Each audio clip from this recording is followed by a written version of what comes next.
Good evening, and tonight we begin with a shocking crime, and we're digging for answers. Here now at 6, we now know the cause of death for Hannah Wilson. She is the IU senior from Fishers, whose body was discovered in Brown County yesterday. Ebony Monet is live in Noblesville with an event celebrating Wilson's life with more on how she died. Ebony? Chris, at times. The latest now on that stage collapse at Westfield High School, and officials now say it could take at least 2 weeks before they know what caused Thursday night's incident. All students hurt in that collapse are now out of the hospital, but investigators are looking at why this happened after several rehearsals, all involving the same grand finale. Yesterday, Governor Pence promised a thorough state investigation into the collapse. Right now, the stage is under guard. It's sealed off with police tape. Sources tell RTV6 that the orchestra pit cover was not built to support a lot of people. And tonight, a police union says it's disappointed in the comments from Baltimore's police commissioner on the death of Freddie Gray, who died after he was injured in police custody. Yesterday, the commissioner said that Gray should have been buckled in a seatbelt in a police van and that officers failed to give him medical attention in a timely manner. The police union in Baltimore calls the comments, quote, politically driven.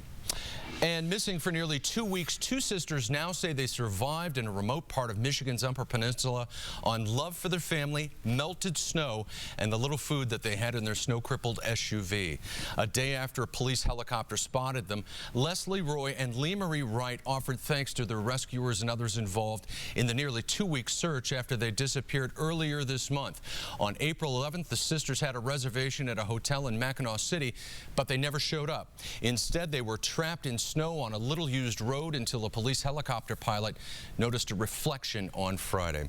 And you know, we hate to use puns on this broadcast, but it was raining cats and dogs today at the Indianapolis Motor Speedway, and that's where thousands of pets and their owners braved the weather for a walk around the famed Indianapolis Motor Speedway for this year's Mutt Strut.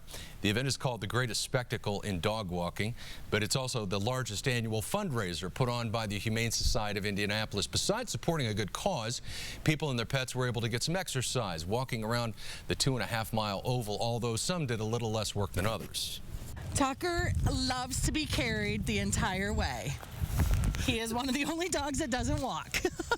Well, if you weren't able to make it out to the racetrack today, the Humane Society wants to remind you you can still make a contribution to their cause by visiting their website at indyhumane.org.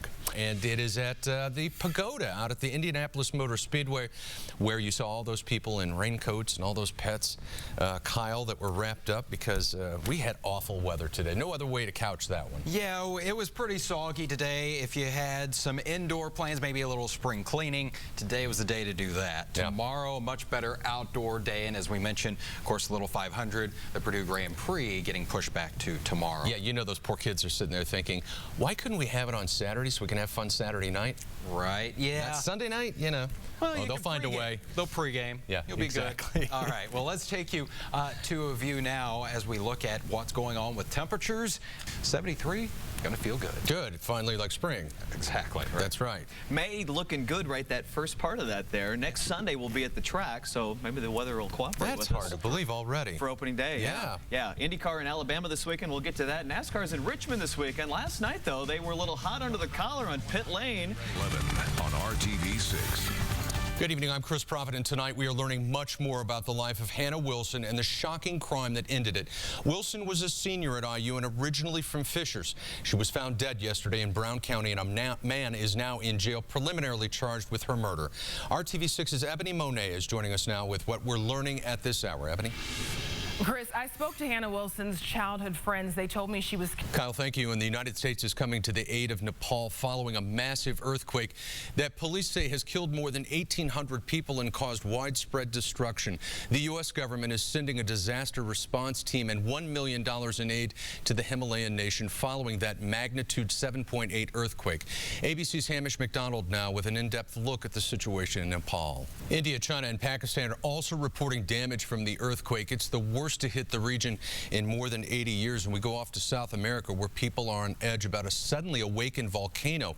Officials in southern Chile are monitoring a volcano they say could erupt for a third time this week. The Calbuco volcano has forced evacuations and left several feet of ash in some places. And all new for you at 11 o'clock. Justin Phillips is someone you don't want to meet, because if you do, you or someone you know has a heroin addiction. It's an epidemic, but because of her, lives are being saved and more will be.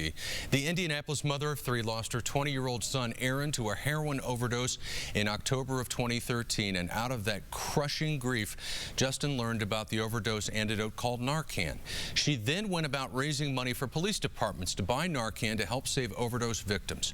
She also formed a nonprofit called Overdose Lifeline, and just recently lobbied lawmakers to pass Senate Bill 406, also known as Aaron's Law. It was just signed by Governor Pence and allows you and I to buy Narcan without seeing a doctor. The purpose is to give families the chance to save someone they love from an overdose.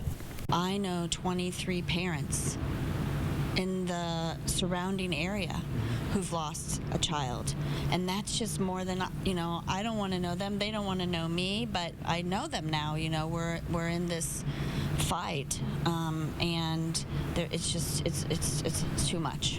OverdoseLifeline.org also has resources for families dealing with heroin addiction. There's also a video that's now shown in 10 central Indiana schools.